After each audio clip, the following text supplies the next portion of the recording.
Welcome to the Wander Podcast. I'm your host, Gracie Hins. If you're new here, we're a podcast dedicated to sharing the stories of the outdoors, including conversations with athletes, creatives, and anyone else that I think has an interesting story. If you've been a fan and listening for a while, it would also be super rad if you could leave us a review wherever it is that you're listening today. We're a small podcast, so these go a long ways. Today, I'm having a conversation with Jaelin Kauf, an Olympic mogul skier going on her 11th World Tour circuit this year. We dive into how she got into mogul skiing, as well as what her life currently looks like, and then also a little bit of kind of a debrief on what the last couple Olympics have looked like and what this year also holds. So without further ado, here's the conversation, and I hope that you enjoy. Awesome. Well, if you want to just give everyone a little bit of an introduction to like who you are and what you spend your time doing, we could just kick it off with that. I am Jaelin Kauf. I'm a freestyle mogul skier on the U.S. ski team. I am from Wyoming and live in Salt Lake now, and have been I think I'm going into my 11th season on World Cup with the U.S. ski team, and my third Olympics this year. Oh my gosh. So yeah, wow. That's me. How does it being an Olympic year like switch up your schedule and kind of like, because you're competing like a full World Cup season even in an Olympic year, right? Yeah, exactly. Yeah. So unfortunately we had a few events canceled for this December, but yeah, we usually have still a full season. It's still, there's the excitement of the Olympics and whatnot building this year, and definitely the big focus and goal on that, but still have to go about each World Cup the same and attack each one of those as I normally would. Mm-hmm. How many World Cups are there in a season? There's usually about maybe 8 or 9 stops on tour, and so probably 16 to 20 events. A few less this year, just with the timing of the Olympics taking up about a month in the middle. With each of those, is it like you're competing at almost every World Cup, or is it like you kind of have like a set amount that you have to do and that goes towards like a score at the end? Yeah, it's I have missed or not competed in a couple World Cups in my career, and so pretty much every year you're competing in all of the events that you can. Yeah, there's like last Olympics, just with kind of COVID and what was going on, a couple of my teammates and I opted out of one of the last events, just to not travel and kind of avoid exposure and all that. But yeah, for the most part, want to compete in all of them. And, you know, along with the Olympics and all that, like I still have the goal too of winning the overall tour and the globe for moguls and dual moguls at the end of the year, which you kind of have to ski in all the events to make that happen. Yeah, that makes sense. Okay, I'm like so curious because like your family has like such a strong ski history too. Like, yeah, I'd love to just like hear about like growing up with like parents that were also like pro skiers and just kind of like what drew you, not like what drew you to skiing initially, but like what have kind of been some of the things that have like really kept you in it? Yeah. So both my parents were competing on the Pro Mogul Tour when I was born, and my brother, he's a year older than me, and so that was kind of just our life from the get-go, was just being on the mountain and in the snow. And after that, my mom competed in the X Games as well for skier cross, and so I remember going to like watch her compete when I was, 5, 6, 7 years old.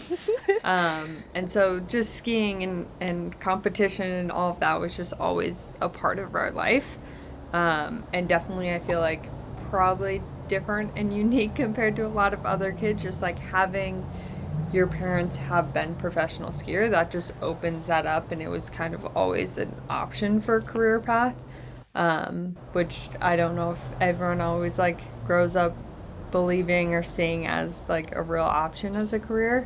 And so that was pretty cool and unique. And then just with Yeah, competing and skiing, they obviously loved the sport, loved skiing. That was a huge part of our family, and my brother and I kind of tried all the different disciplines that were available to us. At first, at our resort, it was just alpine skiing, and so we did that. And then my brother decided he wanted to ski moguls, and I said I'll do whatever he did, even though I didn't really want to ski him.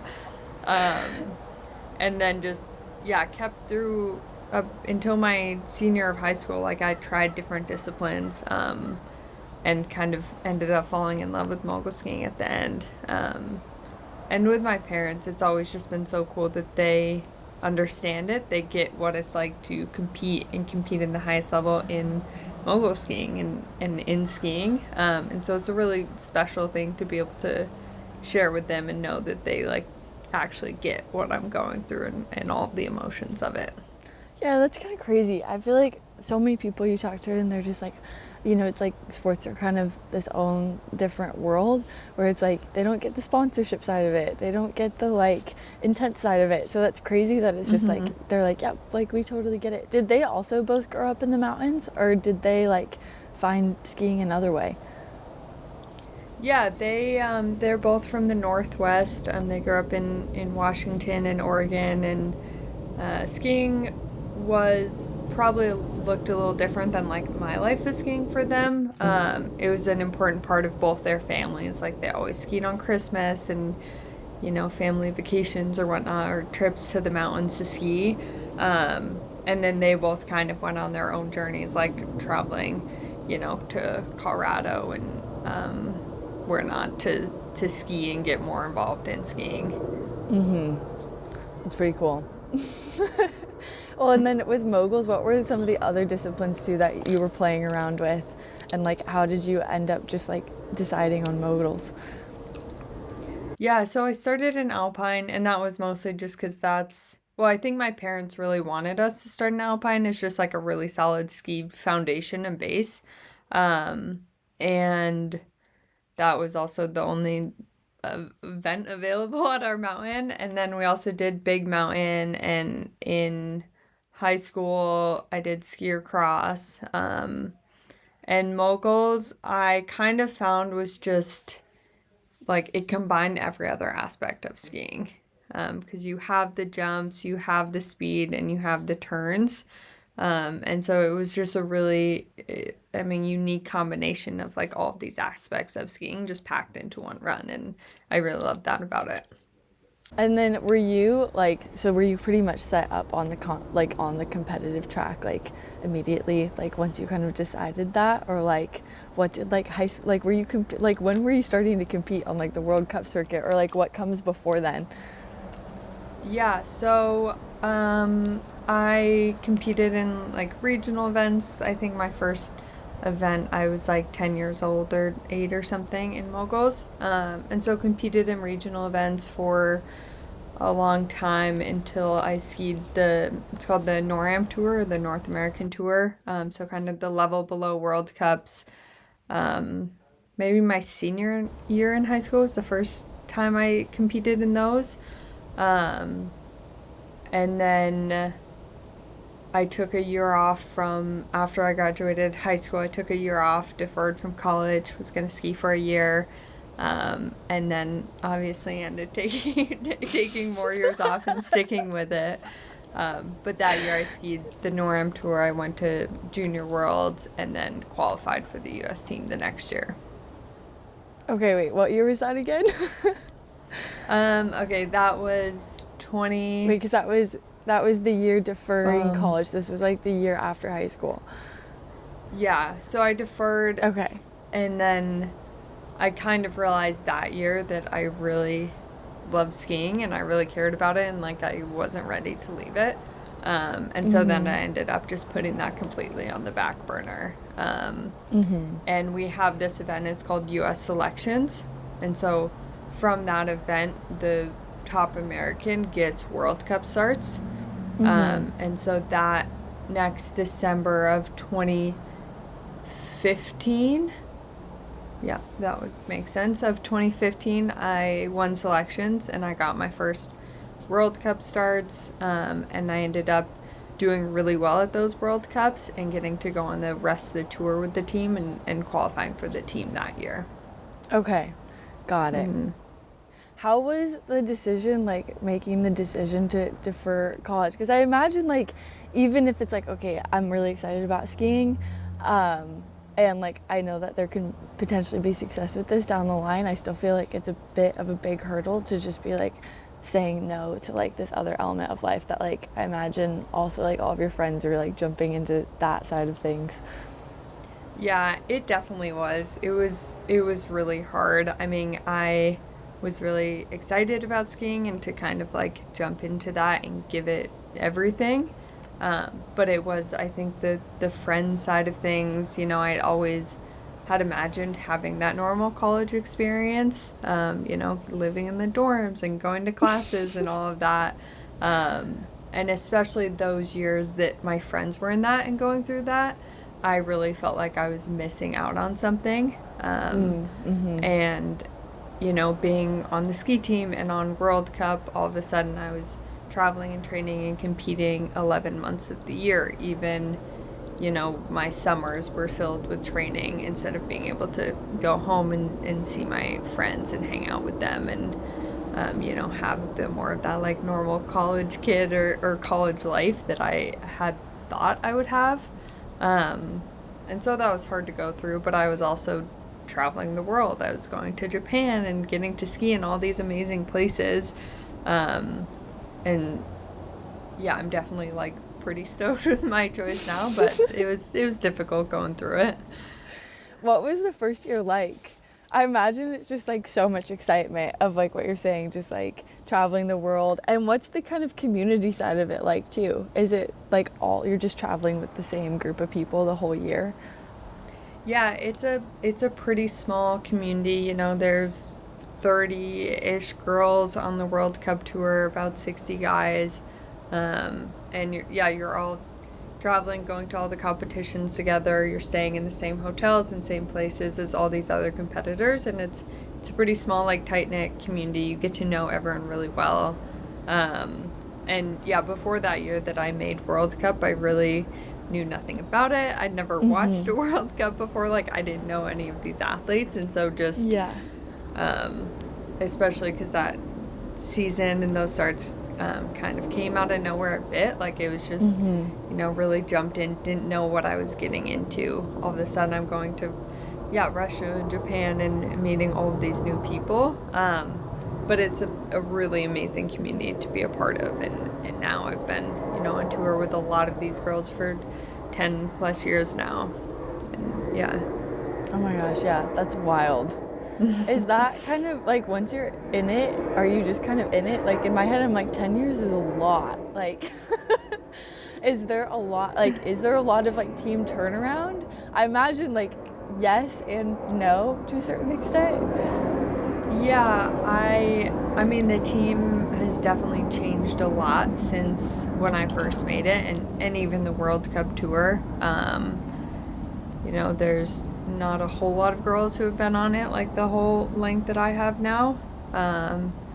There's, I would say a handful. And every couple years, usually after an Olympic year, there's a decent amount of turnover, both on the ski team and on World Cup. Because we do kind of plan our lives and career around that 4-year cycle of the Olympics. And so teams changed a lot in the last 10 years, but I don't know, it's fun too. It's, you know, kind of constant change up, fun getting to know new teammates and girls and just different experiences with each team that you're a part of. Well, and then 2018 was your first Olympics.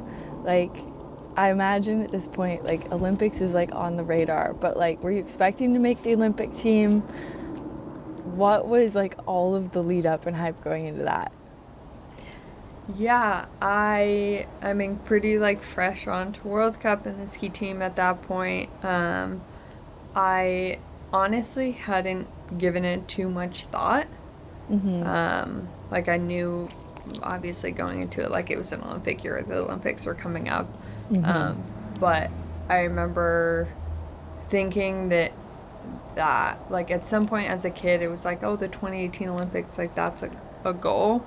But the closer that got, the like further away it felt, and it was like, okay, that's not actually realistic. And so I really, hadn't given it much thought, like the season leading up to it, which I think was helpful. I didn't feel like I had the pressure of like, oh, I have to qualify, or I'm a favorite, or people are expecting me to be there, because I don't think anyone was expecting me to make that team, a year out. And so that kind of helped me just like still have fun, just, go out and not worry about that pressure. Yeah, take the pressure off. Well, and then how was the experience itself? It was amazing. I mean, that was like, that's the dream, right? As like a kid or younger me was like, I want to be an Olympian. And so to actually, make that happen and be there and be a part of Team USA, like, is such an incredible thing to be a part of. It's, something so much bigger than each of us as individual athletes, and getting to represent our country and walk out in opening ceremonies with all my teammates and all of Team USA was incredible. It was, once I actually qualified for the Olympics and was going, then the pressure really came on. And so I did feel like, I had the weight of the world on my shoulders at that Olympics. I was going in, like, all of a sudden going in number one. I was, expecting myself to win. I know others thought that I could win as well, and was definitely a medal favorite, which is a lot for anyone for your first Olympics. And I tried to not think of it as, I was like, it's just another event. It's just like a World Cup, just like ski or run. And that's not true. It's not just another World Cup. Like, it is the Olympics, and it does have, it's a bigger stage, and it's, that's like okay to recognize, I've realized now. But I got 7th there, which was, amazing, but also heartbreaking.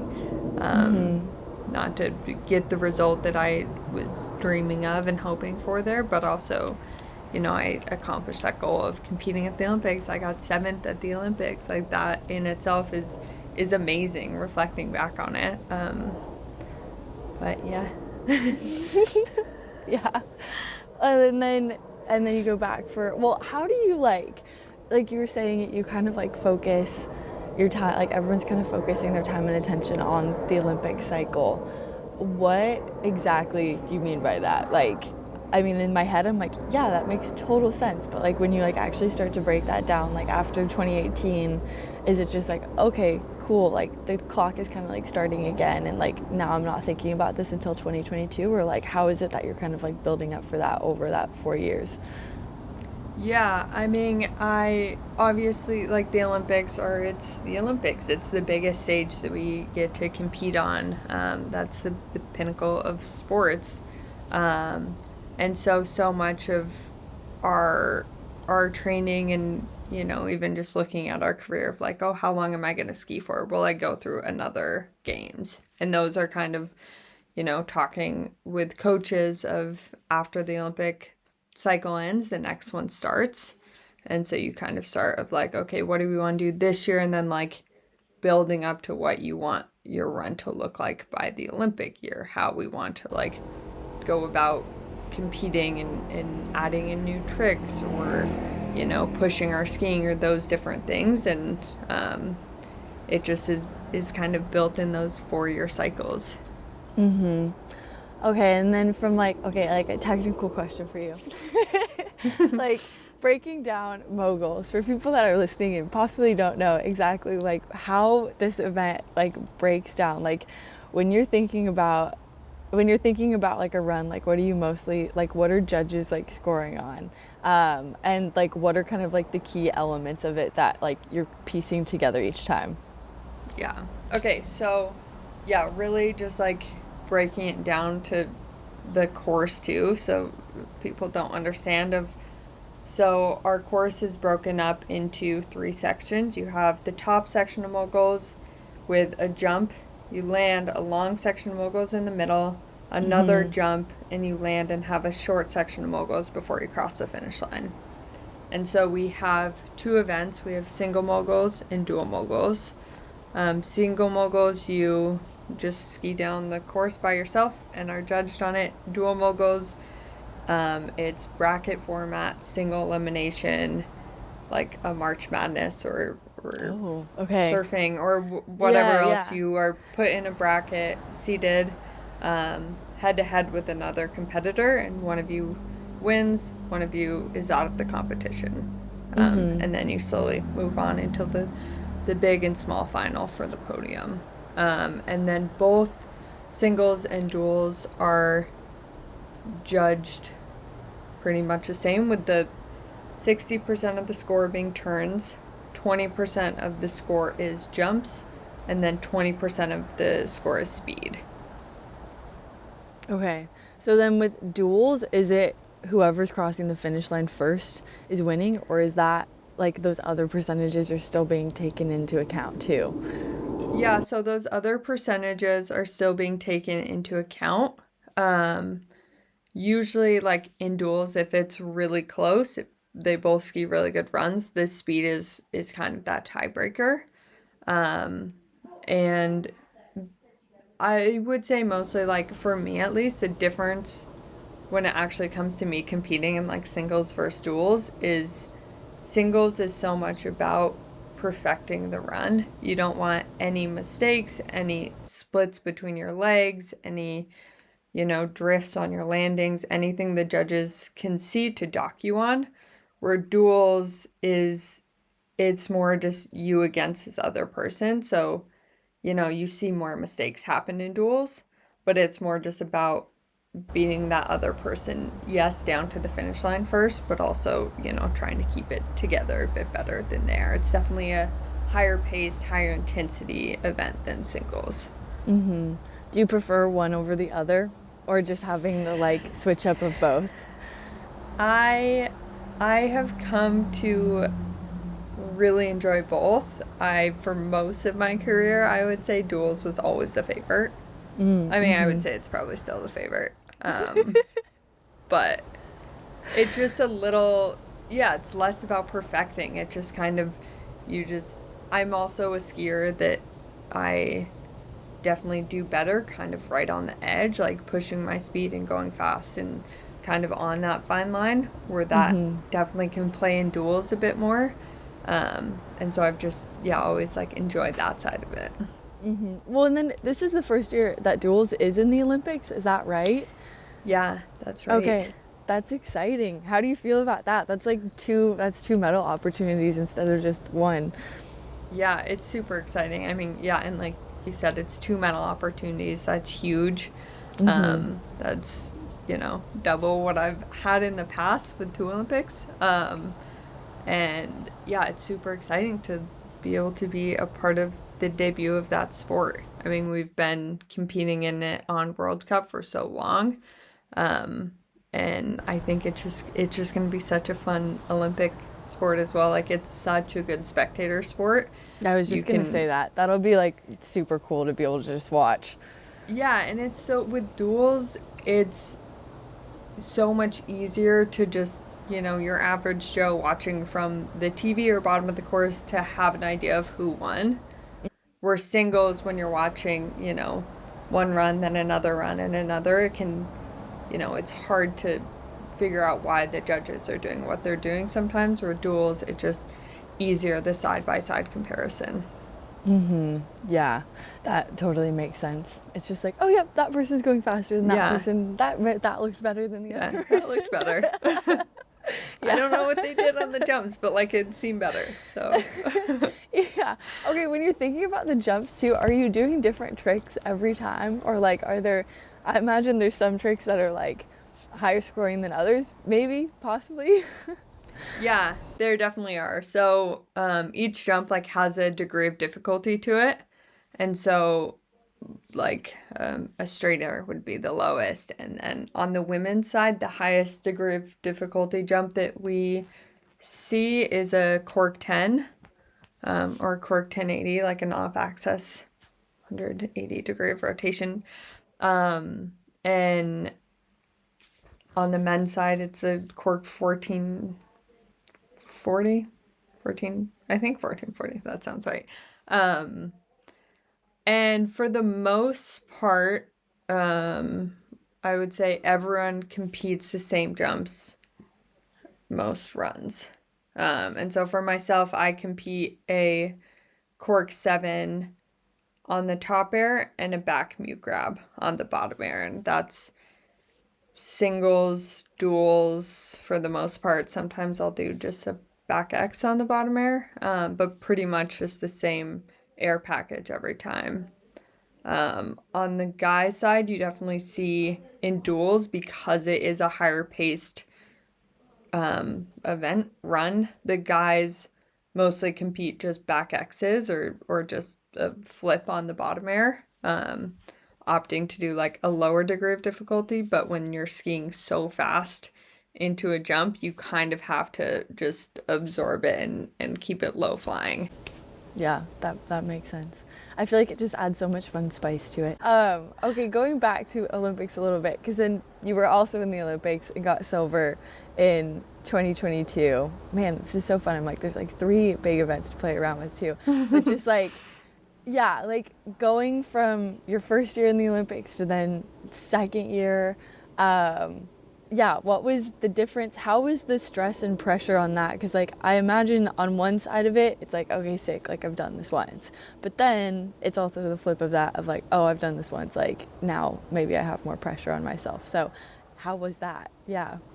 Yeah, it was, I mean, that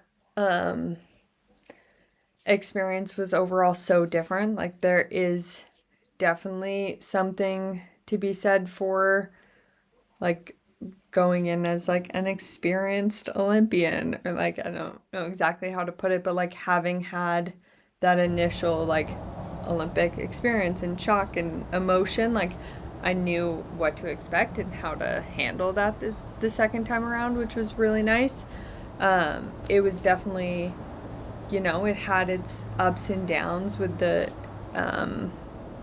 experience of that Olympics as well. There was, you know, a lot that I kind of went through and dealt with going into the Olympics, where I was not necessarily feeling my best or like ready for that Olympics. But by the time the Olympics came, like just talking with my coaches and some other former athletes and, you know, close people in my circle, just went into that event, all I wanted to do was just ski and have fun, just ski my run, not worry about anything else, and just, yeah, have fun with it. My goal was every time I crossed the finish line to be able to look back and know I had nothing left to give. Because in 2018 at the Olympics, I kind of expected to be in the final round, which is the top 6, and to be able to, you know, ski for the medals and give it my all that run. Yeah. Obviously I ended up 7th, so I didn't get that opportunity. And so this time around was just, you know, every run, I didn't want to leave anything out there, anything left undone. And that's, I feel like, exactly what I did. And I mean, training days, competition days, like I just had so much fun skiing. I wasn't worried about what anyone else was doing or thinking or saying, and was just, yeah, pushing myself and having fun skiing my run, which was amazing. Was it injury that was like lead up to that Olympic, or what was the like? So the qualification for that Olympics, 2 of us on the women's team ended up getting like a early qualification in December. And so after the first couple of World Cups, and initially it was supposed to be after the season prior, but just because of the lack of events with COVID, they moved it into the start of the season slightly. Wait, so was it qualifying like the December before the Olympic, or wait, the like a full year December, beforehand? like leading into the Olympics. Okay, so you only had like 2 months of. Yeah. Oh my gosh. Okay, got it. Yeah, because normally and for the rest of the athletes, the Olympic qualification went through the last World Cup before the Olympics, which is only 2 weeks before. Right. And I, ended up doing well enough, obviously, up to that point to qualify, but then I was really trying to bring a new trick into competition. I really wanted to compete a cork at the Olympics. And so because I was qualified already, I did have the flexibility to be able to try that in competition and not worry about the results of having to qualify. And so I was using those World Cups to try that. I didn't have the best results, but I also, I didn't need them. Whatever. And after the Olympic team was named, there was some internal team drama and kind of part of the freestyle community saying that me and my other teammate didn't deserve spots on the teams. The other athletes on the World Cup were getting better results that season and they deserved to go over us, and that, along with like having to be in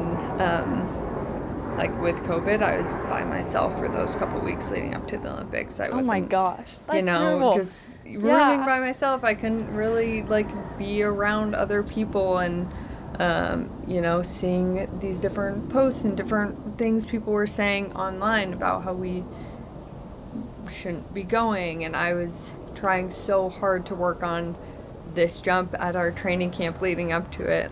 We had a week-long training camp and I was trying so hard to figure out this jump, and I was so stressed about doing it at the Olympics, and my coach ended up being the last day of our training camp, he was like, it's off the table. You're not, you're gonna ski or run, because that's all you need to do. You don't need this to get a medal at the Olympics. You're just going to go out and ski or run, and we're not going to think about it again. We're not going to stress about it. Just focus on doing you.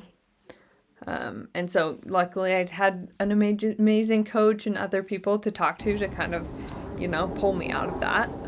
But yeah, it was not the best lead up to it, but we got there. Yeah, well, especially with the COVID element too, of just COVID, digital element, just your head thinking oh my gosh, that's not super ideal. Yeah, it was too much time and not a good headspace. Exactly. Well, and then after the Olympics too, I'm curious, is there what is the press hype around okay, you just got a silver medal and then you're coming home, and I imagine there's a lot of cool stuff that's happening. How does that side of it feel too? Because I imagine there's kind of just this okay, now I can take a breath and I've done the thing, and now I'm coming home, and yeah, it was also amazing because this part wasn't amazing, but we didn't have family and friends at the Olympics either. They weren't allowed to spectate there. Okay. And so there was also as soon as our competition was over and we got to go home, we finally got to go see our friends and family who we hadn't been in close contact with since Christmas, and actually get to celebrate and hug those people. But so I ended up flying, or Team USA people flew me back to New York directly from the Olympics to do a quick little media tour, and it was cool. I was actually the first Olympic medal back in the US after the Olympics, because we competed so early and came back so early, while the Olympic, we were only 6-7 days into the Olympics or something. And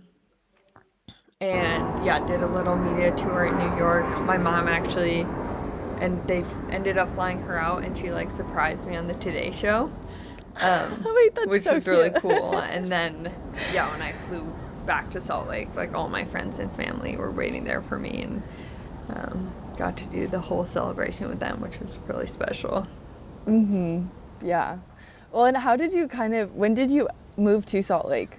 Were you like probably fairly soon after deciding World Cup stuff? It's a good place to be. Yeah, I ended up moving out there.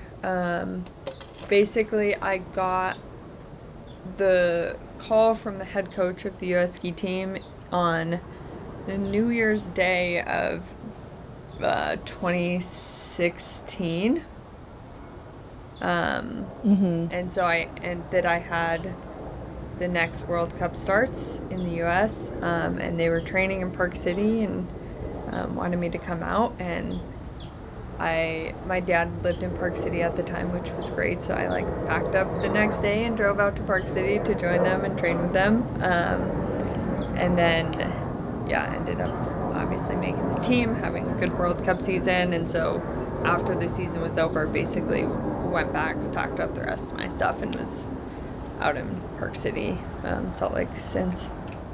Yeah, that makes sense. Well, and too, like, what does like your year kind of look like at like a super glance? Like, how much time are you actually spending at home during the year?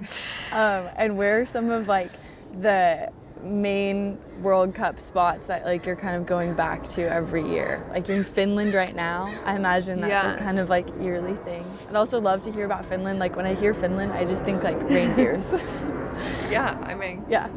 Not off. So Ruka, Finland is our season opener every year. I think it's been for as long as I can remember, my entire career.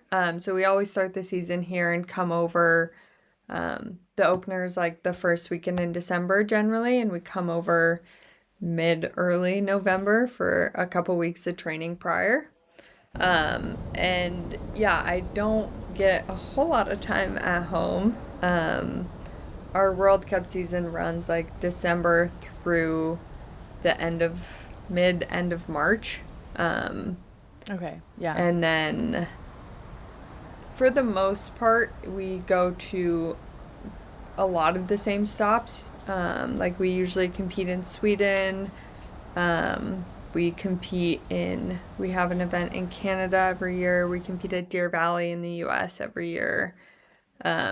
We've had usually 2 U.S. stops on World Cup. This year there wasn't room, and because we do those in January, so there wasn't room with the Olympics on the calendar. And then we go to Japan this year, which we haven't been since 2020, which I'm really excited for because that's always been one of my favorite stops. And we go to Kazakhstan for like 6 or 7 years now. Where in Kazakhstan? We go to, the city is Almaty, and the ski resort is called Shimbulak. And they actually I knew nothing about Kazakhstan prior to going, but actually pretty big mountains there. And the resort that we ski at is, it's a pretty cool resort and pretty serious mountains. Yeah, we definitely go to some pretty weird places. Like, we've had a World Cup the past couple years in Georgia as well. That sounds the country, cool. Not the state. And we're going to Azerbaijan this year for World Cup finals. Oh, okay. Definitely places I would never consider going skiing or even think that they have skiing in. Yeah. Is there like, are there some countries that like host it better than other countries? Like, Definitely. Okay. Or does the like whole like ski federation kind of come in and just like make it very universal? Yeah, places definitely host better than others. I mean, a lot of that is like the course build too, and like how well they build the course. Definitely like makes me like a place a lot more or less. But some places as well, like, definitely put more into it, doing kind of a banquet or a opening ceremony or the awards that they do and different things like that. Which, like, Japan was always one of my favorites because they did, well, just generally. But they also did like a really cool like opening banquet for all of the athletes, and just had like, yeah, really cool fans, and just put a lot into the sport and the event, it felt like, where sometimes it feels, yeah, not that way. I imagine too, just like spectators coming out, if you're in a place where there's like a big ski culture, you're probably going to get more fans there. Yeah, most of our events we don't actually get spectators at, so it's cool when we do. Yeah. Are you spending a lot of time in South America in our summer then too? Like, is that somewhere that you kind of have a spot that you go back to train? Yeah, the last couple of years we've done 2 camps down there, in the same place. We go to El Corralco in Chile. And so we go down for a couple weeks in August, September, and then again in October. Okay. Yeah. How is that? That sounds fun too. Yeah, it's where we go has like a really good training site, and they're really, open to working with us and helping us out with the build and kind of whatever we need for our course, which is awesome. And it's a really cool place. It's, I don't know, you're on a volcano, like it's super beautiful there. That's sick. Yeah. Yeah, it's cool. It's always nice when you go to cool places that you enjoy. Yeah. Makes it easier. Volcanoes are cool too. In between, okay, so like downtime, like how do you mentally just like keep in this? Like, what are tips, tricks, sayings, mottos? Like, yeah. Yeah, I definitely tried to take the time that I can, like, for myself, a lot, like, in the off season and the prep season.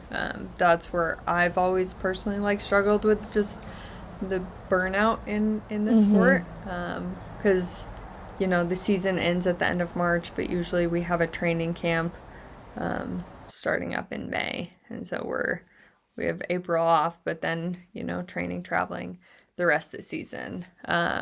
And so really I usually don't do that spring camp. I try and, take trips for myself, time with my friends and family, and, be able to build a bit more of a life outside of just skiing in this world. And then, on the road, just doing little things of, I have a little journal I write in every day.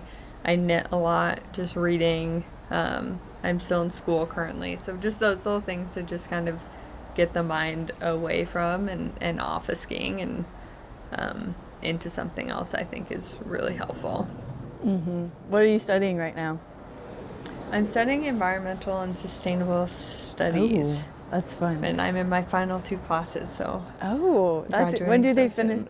Is that like December? End of December? Oh, yeah, fun. I have like a couple weeks left. Yeah. Okay, have there been like any favorite classes, topics, or projects? At this point, I am just so ready to be done with it. I've been slowly chipping away. Like, I've had no rush to be done with it, but for 8 years now, so I'm like, oh my gosh, just ready to be done with it. But this summer I actually did an internship up in Teton Valley with the land trust up there, and so that was a really cool experience to actually like get out of the online classroom and go out and kind of see what that world could all be about. Yeah. Well, and then knitting, that's also another one. Also, I was like definitely scrolling through your Instagram in preparation for this, and there's a sweater that you knit in one of your posts, and it has like 3 fishes on it. And I was like, I packed that one for this trip. Oh my gosh, okay. I was like, that's the most amazing thing that I've ever seen, because both my sister and I are like just like obsessed with like 3 fish on anything, and we made like t-shirts last year, and it was just like playing around with a bunch of like 3 fish designs, but I saw so that fun. And I was like, wait, that's amazing. Do you have any current knitting projects that you're working on? Right now I am I'm making a lot of hats. I'm making like little hats with a little J for all my like friends and family coming to the Olympics. Oh my gosh, that's awesome. And so I have a lot of hats to make. I've made like 10 so far, but I'm gonna have to make like, I don't know, 20 more or something. So Holy cow. got my work cut out. Yeah. Well, and then like looking forward to this year, I'm like, I feel like it's kind of a dumb question because it's like the Olympics are happening again, but like, what are you excited for about that this year? And I imagine like actually having to be like have people with you this year is gonna be cool. But yeah, like what are some of the excitements around that?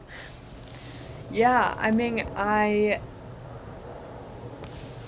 obviously like having my family and friends there, and I mean, I already have like 30 or so people like have their tickets and lodging and everything like coming to the event. That is so cool. I'm so excited for that. Just having a crowd too, for, like not just my friends and family, but like everyone else, and obviously duels in the Olympics, being able to be a part of that and compete in that. But I would say like overall for myself too, like I'm just having a lot of fun skiing. I had a lot of fun competing this last year. I feel like it's kind of crazy being in my like 10th and 11th year on World Cup, being like I feel like I'm just figuring some stuff out, and like a lot of things are just clicking like in my own skiing and mentally, and kind of like I don't know, after the last Olympics I kept saying like I feel like I'm just getting started, like I'm just kind of getting in the groove of things, which again, being like 6 years in is kind of crazy to say, but I'm just really, stoked on where everything is at for me and my skiing, and really loving what I'm doing right now. So I'm excited to just kind of, I don't know, keep showcasing that to the world. What do you feel like some of those things that are like just clicking now are? I